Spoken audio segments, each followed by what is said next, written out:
You're listening to What Were You Thinking with Eric McCoy and Paxton Dickerson, only on LA Talk Radio. Hey, this is Eric McCoy, and with me here is Mirella McCoy. We got the same last name, but we're not related. No, I'm just kidding. Well, we're not related. That'd be weird. You are my wife, so. That's a little bit. We're related through marriage. So anyways, this is What Were You Thinking? And we're always looking for some feedback and some ideas from people. When we actually kind of go through the topic, we talk for a little bit. We would love to get some phone calls. The number to call is area code 323-203-0815. Again, that's 323-203-0815. So today, I want to actually talk about a very uncomfortable topic that we highly recommend is discussed in schools. And as last week we talked about substance abuse. We obviously want to have substance abuse talked about in schools, educated. And we also want to have sex education that's talked about. I did a podcast earlier today, and I'm not going to mention the person's name because I haven't actually asked him if I could put his name on here. And I'm actually thinking, hopefully, that he's actually listening to this show. But we actually talked about the topic of sexual abuse. Right. They actually say that on average, about 1 in 4 girls will be sexually abused, and 1 in 6 boys will be sexually abused before they turn 18 years old. And the statistics may be a little off too, because a lot of boys don't say anything. Absolutely. Mm-hmm. I actually threw a number out on the show, and I think it was about 2016, there was about 65,000, but they also say that there's only about 1 in 20 that actually are reported. Right. So actually that number would be way off. Absolutely, yeah.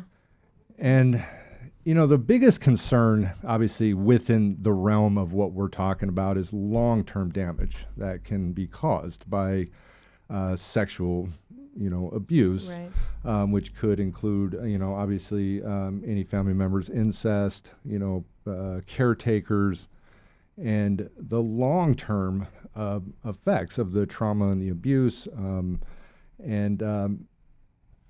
And so I wanted to bring, obviously, with you are now my co-host on this show, and excited to be here. And I hate to say this, but you are an expert in yeah, that's one thing in this realm of what we're talking about. And I want to actually really delve into at some point in time. I want to really delve into the idea that our society is so much more focused on catching people versus preventing this idea. There's a lot of families out there that don't want this to be discussed in schools, just like substance abuse. They feel that if we talk about this, people are going to be more likely to have sex.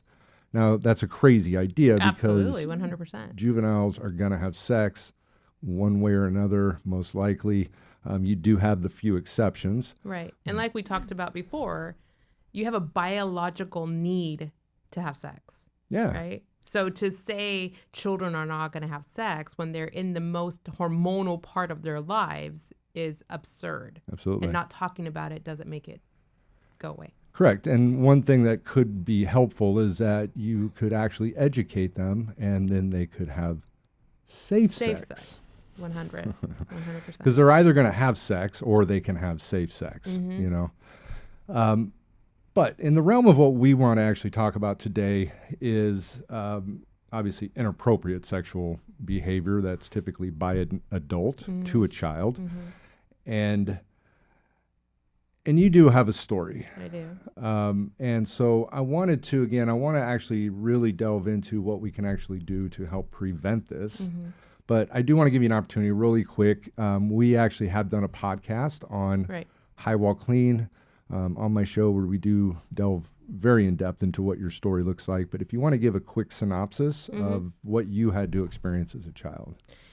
Yeah, so I was sexually abused by a family member started about the age of 5. And I finally said something about the age of 13 when I found out that he was now pursuing my little sister, right? And just like the predator had told me, coming out and telling, what was happening really, really split my family in half, right? And so it caused a lot of psychological damage to myself, a lot of self-hatred, some self-loathing, obviously some drug addiction, promiscuity. There was a lot that happened in just coming out. So there was already trauma that had started to occur during the molestation and during the sexual abuse, but then it just made it worse after I came out. Mm-hmm. And for somebody who's 13 years old, who at 13, the world revolves around you, right? So you feel like you've destroyed all these lives, and you become shameful and afraid. And so a lot of stuff happens from that point on. And so I think that's really what we want to talk about, right? Is how to get away from that feeling of shame and guilt, and how we can start to really educate our children to not be afraid if somebody is inappropriate with them, or even before they become inappropriate. What are those cues? What are those signs that we can look at, right? You asked a really good question. Do I blame my parents? And I don't. I really do not, because of the fact that they were not fully educated. We got to think about the fact that we now are in a generation where we are much more open to talking to our children about sex, for the most part, right? We do have some overly religious people who don't want to talk about it, and it's faux pas in the home. But most people talk about sex now to their children, and they're more open and say it's a natural thing. It's this, it's that, Mm-hmm. So back in the day, you didn't talk about sex. Mm. I had no sexual education from my parents at all. The only sexual education I got are from my peers and from some an hour class in science. And I'm sure the same for you, right? Especially growing up in a religious family, you definitely didn't talk about that, right? It was a sin. It was a sin, absolutely. We were actually discussing this, earlier, that, for me, sex was extremely uncomfortable growing up, but I acted out tremendously on it. Mm-hmm. Masturbation, I... the only memory I have of first grade, again, was, finding a Playboy magazine and bringing it into school, showing my kids, thinking it was so cool. Of course, I got caught and I got busted, right. First grade. I don't even remember how old you were. That's really the only memory I have of first grade. Probably like 7, I think. Yeah.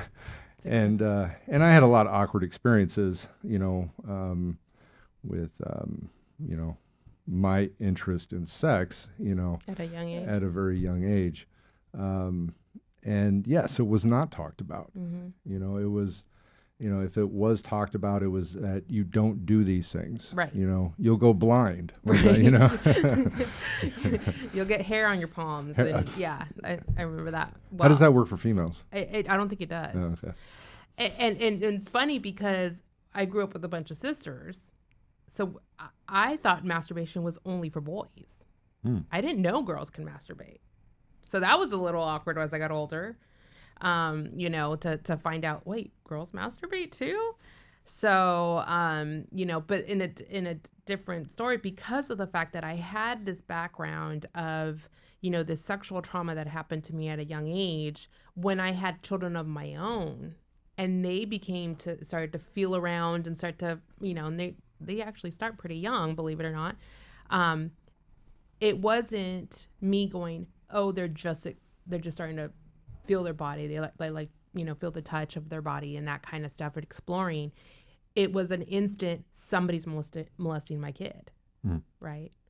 Somebody's touching them inappropriately and teaching them how to do this, right? So my mindset was that sex was wrong. And if you learned young what sex really was, or just touching your penis or, whatever, it was inappropriate. And I'll never forget the time that, when my oldest got caught pretty much playing with himself in first grade. And my immediate, thinking was, somebody's teaching him how to do this. He's, they're molesting him. I took him to the doctors. I was in a panic. I had him checked out. And I remember my ex-husband at the time, and the doctor pretty much laughed at me and said, no, he's a boy, and he just found his penis. That's all he did. There's no sign of sexual abuse or anything like that. But it was this instant fear that something was happening to him. Working in the substance abuse field, we see a lot of our clients that come in, and a lot of females that come in that have that history of sexual abuse. And the sad part about it is we actually do have quite a few males that come in that had been sexually abused, of course, that don't want to disclose that information. And we do find out later that this was something that they had gone through. One of the things that happens, and this is fairly consistent across the board, is, again, number one, that they blame themselves. And number two, destroy families. Right. And I know in your situation, that's exactly what had happened, was, again, you blamed yourself. And I did ask you that question, right? Why do you think that the children blame themselves? Well, I think the biggest thing, and we discussed this, is that as children, we see adults as these godlike figures. They know everything. They know what's right. They know what's wrong.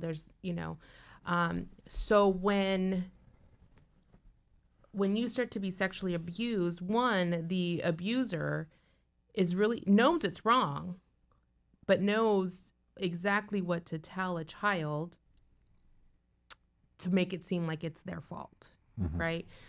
If you, if you tell anybody this is going to happen, if, whatever, they just tell you all these lies, and children are so vulnerable, and we hear those lies and we see them as truths, right? So, and I remember in my case, I was told that if I told that it was going to split up my family, that he would deny it, and nobody would believe me, and nobody would love me, and they'd get rid of me, or they would send my parents back to Chile, like it was a lot of lies and a lot of manipulation that happened during that time. And you hear that from the victims, especially at a younger age, time and time and time again. And you also hear it from adult women or men who, I just went to a club and I got raped. They don't blame the rapist. They look at themselves, okay, how much did I drink? Was I too flirtatious? What was I wearing? So they start to question what they did to provoke the rapist, right? So it doesn't always have to necessarily be the child who's being manipulated. And I think because we are quicker at trying to find a reason why something happened, we put the blame on ourselves. Could I have said something different? Could I have acted different? I don't know what I would have done at 5 years old. I don't think that a 5-year-old is sexy at all. So, I don't think that, now, hindsight being 2020, I know for a fact there was absolutely nothing that I did. But I spent a good portion of my life believing that I was in the wrong, right? So it took many, many years. And unfortunately, it took the death of my mother to really start learning how wrong I really was, right? And how even coming out and talking about the molestation and how this family kind of split into two, and some believed me, some didn't. And, it was all this turmoil that happened in my family because of it. And now, just full disclosure, my parents 100% did believe me. This is more of like aunts and uncles kind of scenario. So I don't want anybody to say, oh my gosh, Mirella's parents didn't believe her. They absolutely believed me and they supported me. I think they took on a lot of guilt too for not watching the cues of that I was giving, that we talked about. And I just feel like I said, a child is going to blame themselves. It just happens. Now, my guest that I had on my show earlier today on my High Wall Clean podcast, his story was very unique, and I'm really proud of him, for Absolutely. being that person that, has that courage, to come forward and to tell the story. And with his case and his story, it was his family. It was his parents, yeah. It was his parents that were the abusers.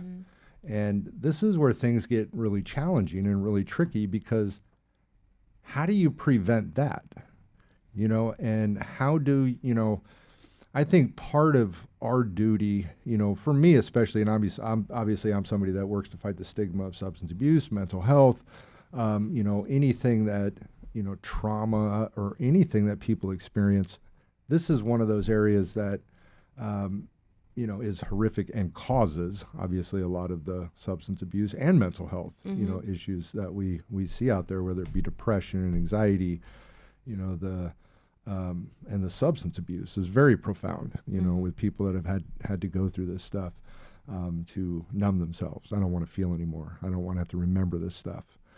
And so that's where things become even trickier, how, and I think, I kind of have a great idea on the answer, but I wanted to get your thoughts on that. Well, I think, was it Kennedy who said it takes a community to raise a child? I think it was one of the presidents that said that. We'll say yes. Let's just say yes. I sound really smart when I talk about the president. Or was it Reagan? Okay. Anyway, so one of the things that or was it Bush? No, it definitely wasn't Bush. One of the things Lincoln. Let me finish what I'm saying. Okay. I'm stuck on that now. Right. So one of the things that I think happens is your neighbor next door turns their back and thinks they may see something, but they're like, it's not my business, so they don't say anything, right? There had to have been in this particular, in your guest case, somebody must have known something was going on. There was not just in those four walls, right? Things, some sort of feeling, some sort of gut feeling that somebody's, but they don't listen to that gut, or they're just like, no, there's no way, and it's none of my business, and that kind of stuff. So and you're also talking about, back in the 70s and the time frame, the late 60s. Right. So the time frame is different too. Even more so to people get less involved. Now we got a bunch of Karens that get involved in everything, but there's still people out there that are, I don't know, that seems kind of weird, but I'm not going to say anything. I'm not going to question it. Right. I don't want to get involved or, whatever. So you have other family members thinking this way. You have neighbors thinking this way or whatever. And so they don't say anything. That's number one, right? Number two is really starting like the education of the schools. I think we start too late to start talking about what's appropriate and what's not appropriate, right? Because typically it's high school or junior high? It's junior high, I believe. I want to say 7th or 8th grade when they really start talking about sex ed. And this can definitely be well beyond when this type of stuff is happening to Absolutely. So as part of my story, again, 8 years. I was being molested 8 years, almost every weekend. Kept it on the DL, didn't say anything. It was really quiet about it. I felt very dirty. I felt very shameful. I just couldn't say anything. And I remember that my little sister came to me and said, hey, did so-and-so ever touch you this way? She looked up to me. We were 3 years apart.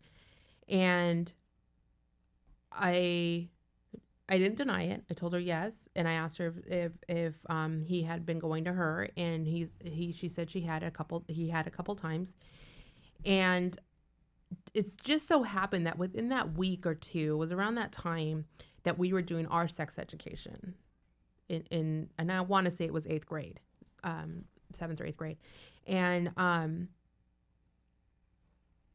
during that they started talking about the inappropriate touching, adults, how they're not supposed to be touching you at this, in certain spots and, whatever. And if something happens, you say something, blah, blah, blah, blah, blah.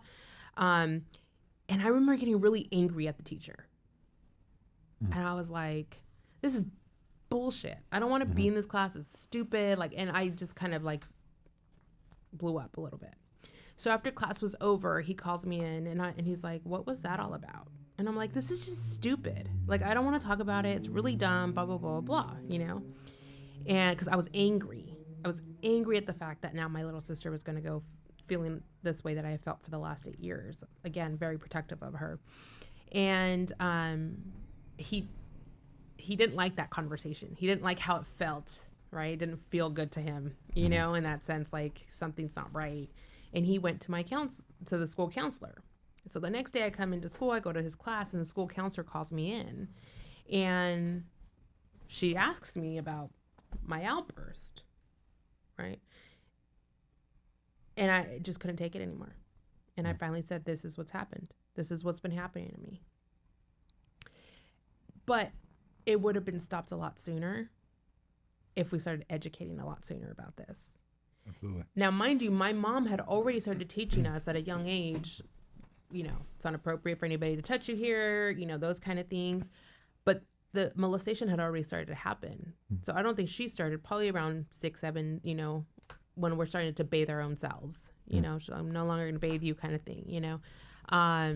So that's kind of one of the things that we need to start doing is really start educating our children at a younger age, right? Listening to that gut feeling, like, and knowing that, I mean, don't just call CPS as soon as you get his gut feeling like something's up. Sure. You know, and there's those people that will do that. Like, if a kid falls down and gets a bruise, and all of a sudden the parents are abusing them, you know, kind of thing. So you want to be mindful of that gut feeling that you're getting, and just be a little more inquisitive. Bring that child to you and be like, hey, want to talk? You know, start kind of, especially when it's the parents. Right. Right. You know, in the field, the substance abuse field, you know, we have, you know, various conditions in which we are duty to report, or duty to warn. Right. Right. And, you know, obviously there's, you know, harm to self, harm to others, child abuse, and elder abuse. Now, child and elder abuse are the two that don't require definitive proof. Right. It's actually just, if you think something may be happening, you're to report that. Right. Well, as a CASA advocate, I am now a mandatory reporter too in my volunteer work. You know, I worked when I owned a program in Anaheim, Serenity Life Counseling, and you know, we were an outpatient program. We did an altered residential treatment program. And our primary clientele were alternative sentencing. And so, you know, we used to work with a lot of people, getting them out of custody and working with them. Probation contacted us one day and wanted to know if we were interested in starting a program for juveniles, juvenile sex offenders. And this was very interesting to me. And I sort of kind of jumped on the idea because I was very curious on a lot of stuff, you know, with... you know, as you know, I am somebody that is always trying to have an empathetic view, trying to understand why do people do the things they do. And so I created a whole program. I sent it to probation. They approved it. And so we started getting clients that came in that were typically between the ages of 12 to maybe, I think the oldest was 16 years old.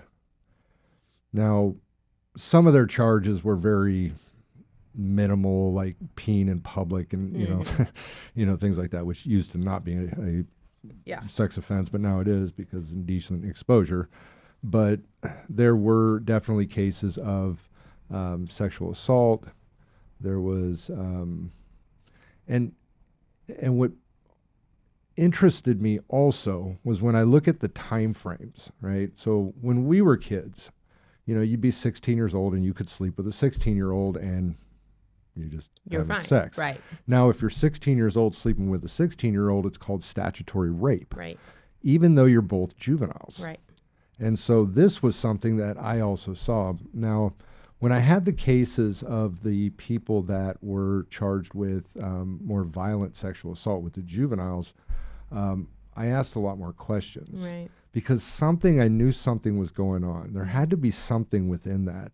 I also found with these individuals that they were much quieter and they didn't disclose a lot of information. And I actually did talk to probation about that. I have some concerns here that maybe something's going on. But I kind of just, other than just disclosing that information, ran the program the way that I was supposed to. Right. Because the question comes about at some point in time, when does a victim, especially as a child, become the perpetrator? Mm-hmm. And it doesn't happen to everybody, right? It does not. It absolutely does not. But, and especially juveniles we define as innocent, right? Juveniles are innocent. And so if you have a juvenile that is, again, raised in an environment where they are sexually abused, maybe even violently sometimes, and that is what they know, then in a lot of cases, just like we could talk about hate, hate is taught. Right. That a juvenile is taught that these are the actions, these are the things you do. And even though, in my mind, I would say it doesn't make sense, but in their mind, it makes sense that is what you do. That's what my parents taught me. They love me, they must be telling me the truth. Right. And so when does the victim become the perpetrator? And it's interesting, right? Because this kind of goes in line with the guest that you had on High While Clean. It's learned behavior. Sure. It's absolutely learned behavior. Now, the story could be that if I lived with this individual every day in and out, and this was happening to me every day, kind of thing, would I then become a predator as well, right? And if you weren't educated. Right. If that's the only thing that was educating me, I wouldn't see anything wrong with it. I think this is normal, right? And again, some people know it's wrong from the gate. I don't know. It's different, again, back to the mind chemistry, the way the body works, what we've been taught, what we haven't been taught. And it's sad, but I think that if you catch something like this early with the juveniles and, whatever, and you can really get to the root of the problem, that might help heal them faster, so that they know that is not an appropriate way to behave, or whatever. And you teach them respect, and you teach them love, and you teach them what they haven't learned, right, up until whatever year they were when they were there. But yeah, I don't know if people really understand, and even some of my family members have a hard time understanding that this happened so many years ago. And I remember before my mom died, there was this big argument about why she hadn't gotten over it, why she was still upset about what happened to her daughters, right? How long are you going to hold on to it? How long are you going to hold on to it, right? And really it was, anybody can come over to my house except for him. He's not allowed to step a foot into my house, And so there was like a party, and people were visiting from outside of the country and stuff like that. And she says, well, you all are welcome, but he's not welcome. And that became this big, huge battle. And I remember telling my dad, I think I was like maybe 40 already. And I said, I can't believe Damn, you're 40? I'm just kidding. I can't. Actually, I'm 45 and proud of it. Damn. I'm still younger than you. So I remember. I'm in my 30s. Times two. Times two. So the. No, not in my 60s. You know what? Forget it. Forget what I was gonna say, because now I don't even remember. I told you every time you interrupt me. Such a pain in my butt. I swear. This is what I have to live with, folks. But I remember that being a big deal, and I remember telling my dad, I can't believe I'm 40 years old and still having to deal with this, these arguments, this back and forth with the family. And I cried to him, and I said, I'm sorry for all the pain that I caused. And I'm 40 years old. And I'm like, he's like, what are you talking about?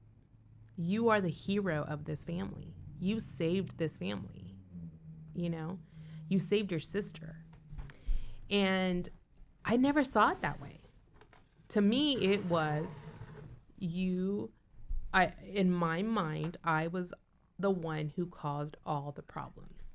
You saved this family. You know? So it was really interesting because, talking about the long-term effects of sexual abuse. The long-term effects of the sexual abuse and how, in how you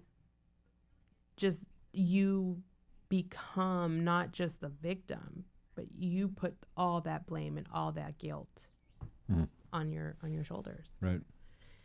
And so really one of the reasons I wanted to talk about this with you today and really bring this out to the community is how do we victims get past the shame and the guilt and really start to heal, and really start to believe that, there is a way to heal, that you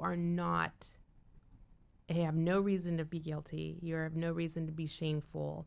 And the longer you keep that door closed inside you and you don't speak about it, the longer you're going to be in pain, the longer you're allowing the predator to win.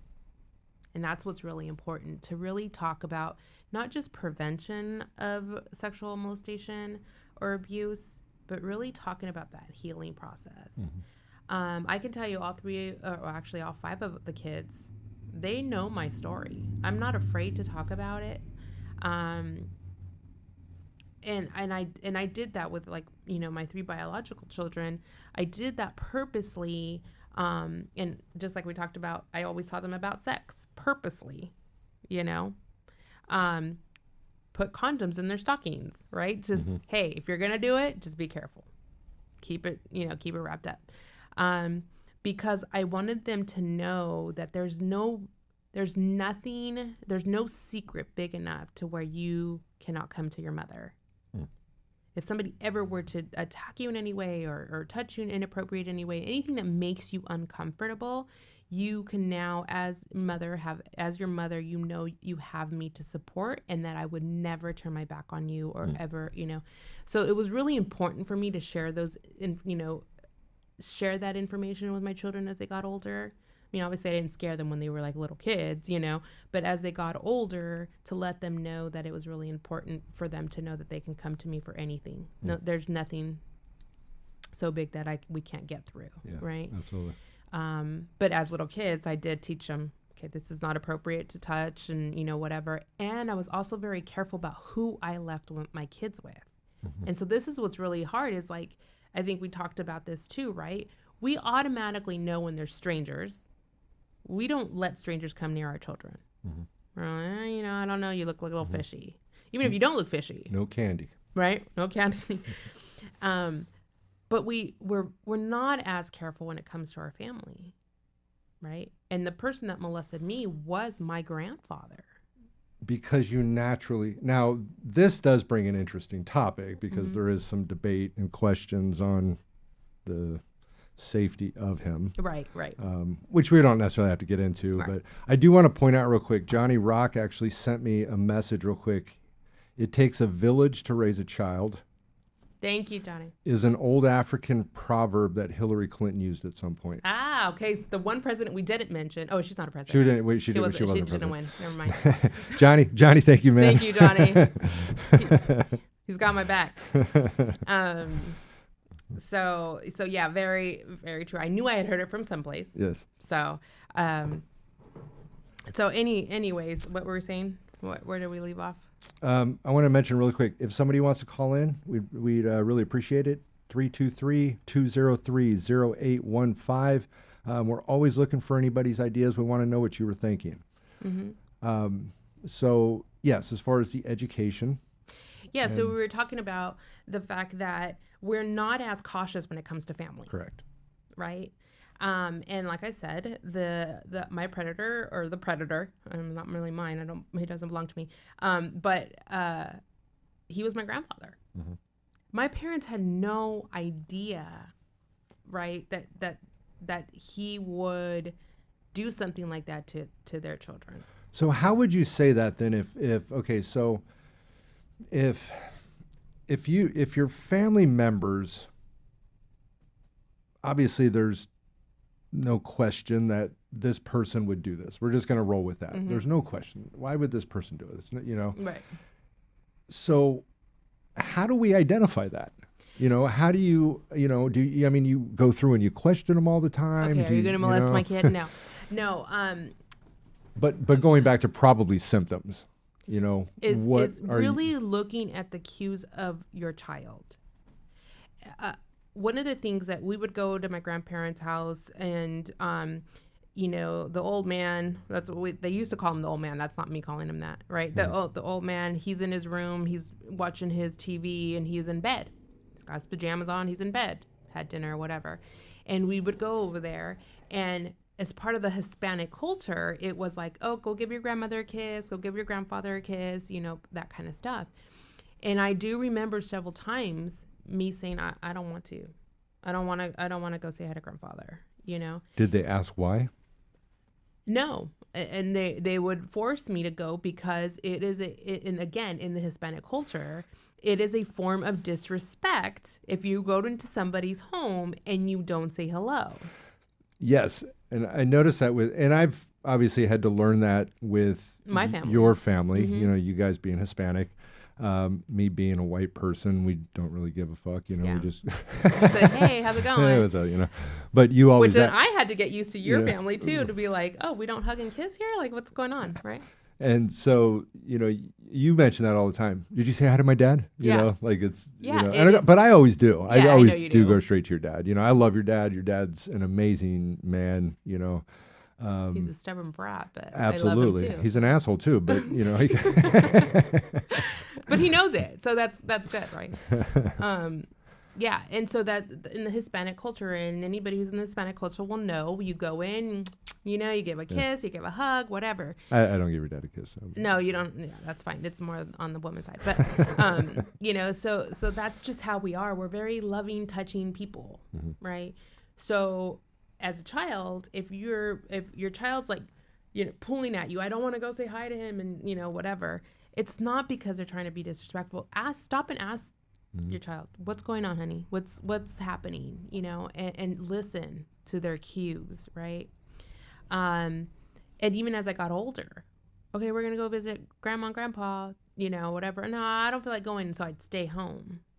And I remember there's certain things that I remember where he would hug me, and he would hug me so tight that I had to like wiggle my way out of him. And my parents going, oh, he's just trying to give you a hug, and it was because I was so uncomfortable with his, arms around me kind of thing.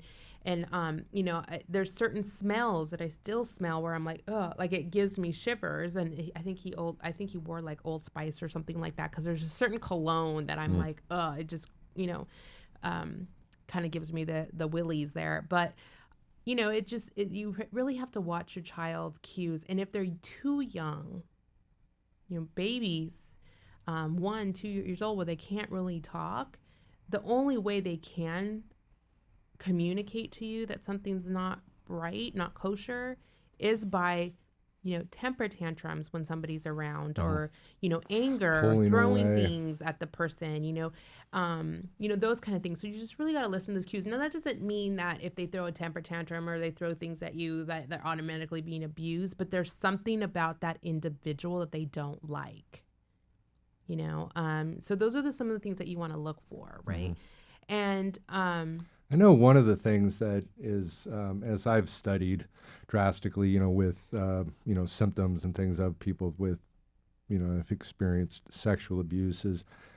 And it's the same things that we look at in some aspects with drugs. Is there an immediate change in behavior? Do they go from being happy-go-lucky to now all of a sudden they're angry, irritable, frustrated, agitated all the time? They withdraw. They don't open up and talk about things. Obviously, substance abuse, again, is very profound. Inappropriate sexual behaviors. And so can you identify any others that you may... I was always kind of a shy kid anyway. And then as I got older, what I found is I started being like the class clown. I started being really just over the top, and there's probably some of my staff members are listening today because I kind of said, if you don't listen to the show, I'm going to fire you. No, I'm just kidding. But there's, some of that, I don't even know. And you should say if they don't call. And if they don't call, because we need to know what you were thinking. Yeah, yeah. They know I'm a jokester. I've always been a jokester, but I remember there was before I told that I was like the class clown. Like I had to be the center of attention because I felt like if I was the center of attention, people weren't looking at me like, what's wrong with her? Why is she withdrawn? Mm-hmm. So it's like you can't always just say it's only the withdrawn ones that are having issues or whatever. And then there's some people that are just shy and withdrawn, period. That's just their personality. I think that's one cue, that you can kind of look at is the change in behavior. So if you were shy at one point, all of a sudden you become the class clown, or you're this class clown and all of a sudden you start withdrawing. And, and I was one of those, I always wore black, like I was in this like gothic mode all the time.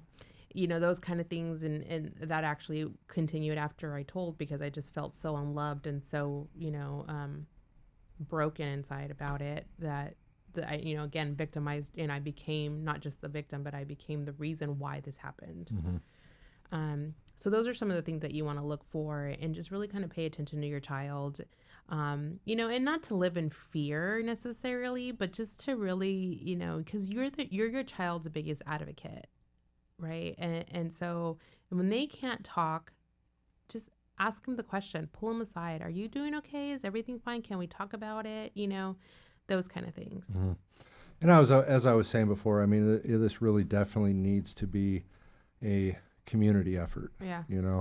We need to have obviously the families. It's uncomfortable talking to your kids about sex. Oh, absolutely. You kind of feel like, this is kind of weird, but, it is something that, is very important. And then obviously also within the schools, because again, the reality being is that, if obviously you have parents that are sexually abusing their kids, they're not going to be the ones that you want to teach their kids. Right. So then if you can actually incorporate the community side to it, to where they get that opportunity at a younger age. And I like what you said, that this stuff needs to start at an earlier age. Mm-hmm.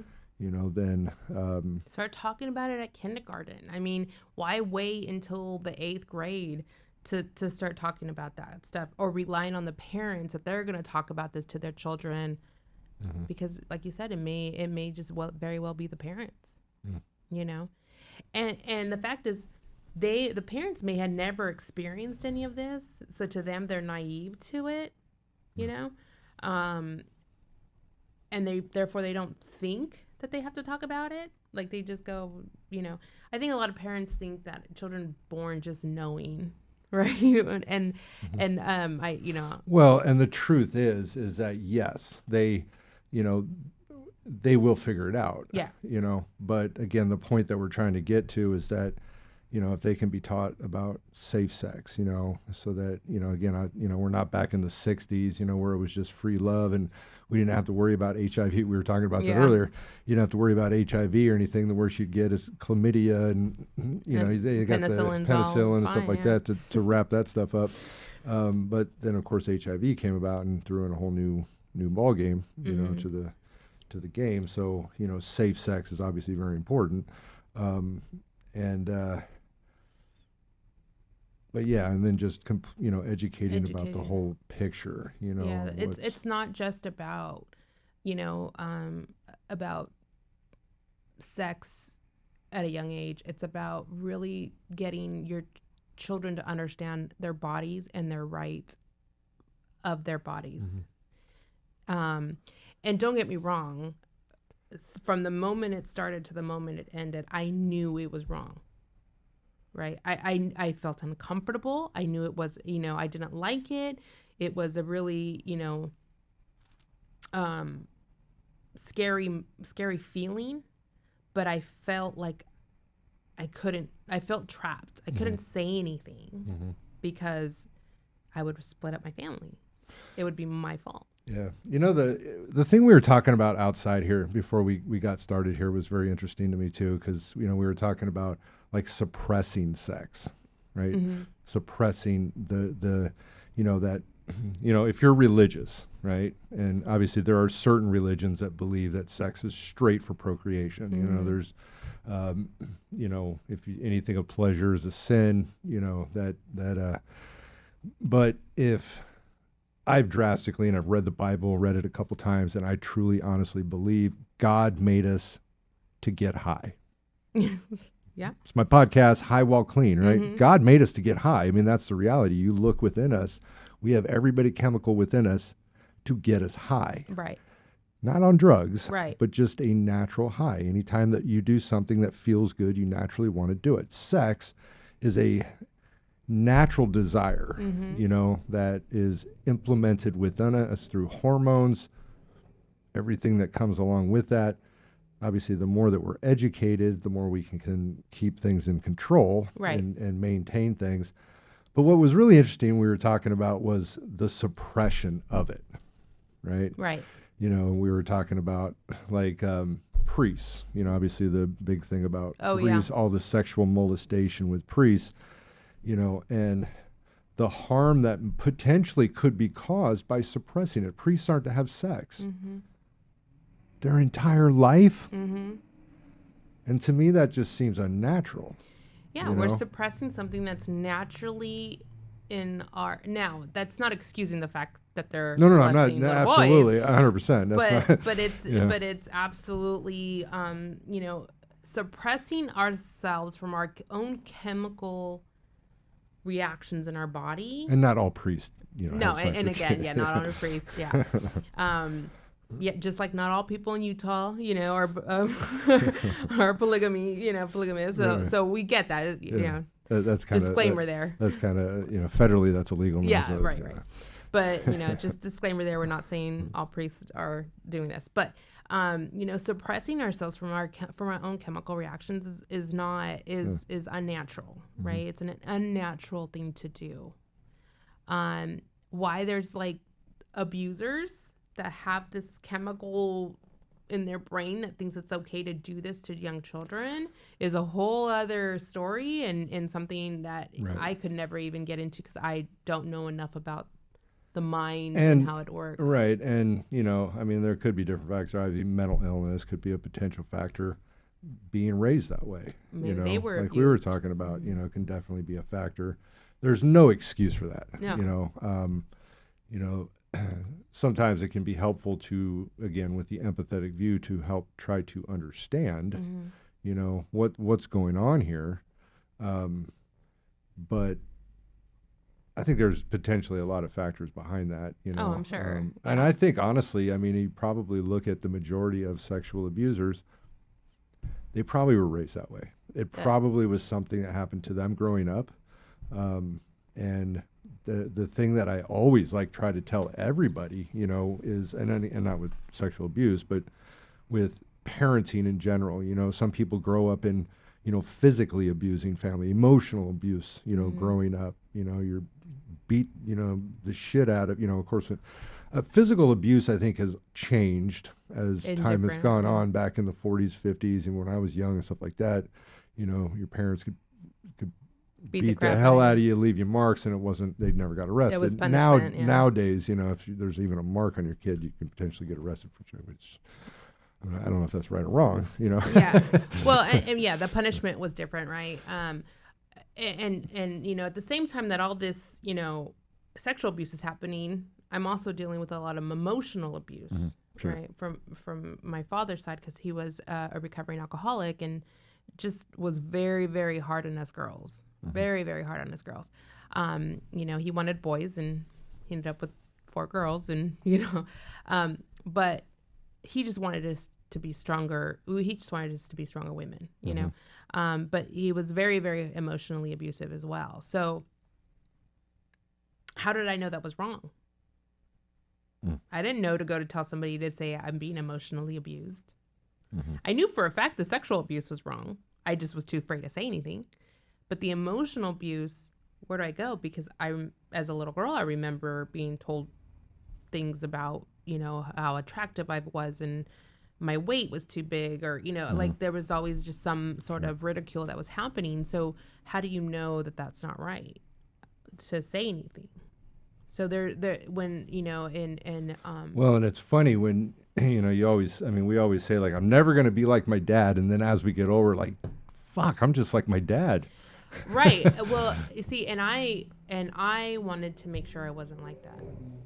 I have worked really, really hard with my kids not to ever make them feel like they weren't good enough in any way.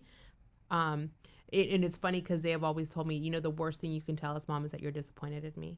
I'd rather you spank me with the belt or, punish me in another way. But when you tell me that you are disappointed with me, I know that I have failed.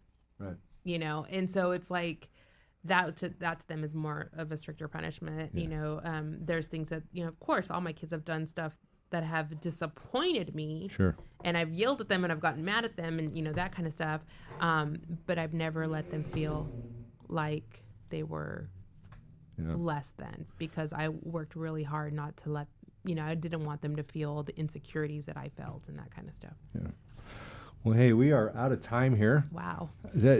Time goes quick, didn't it? Yeah, I wanted to talk about how to get out of this feeling of shame and guilt, and we didn't. We've got plenty more days, plenty more weeks we can delve into this topic also.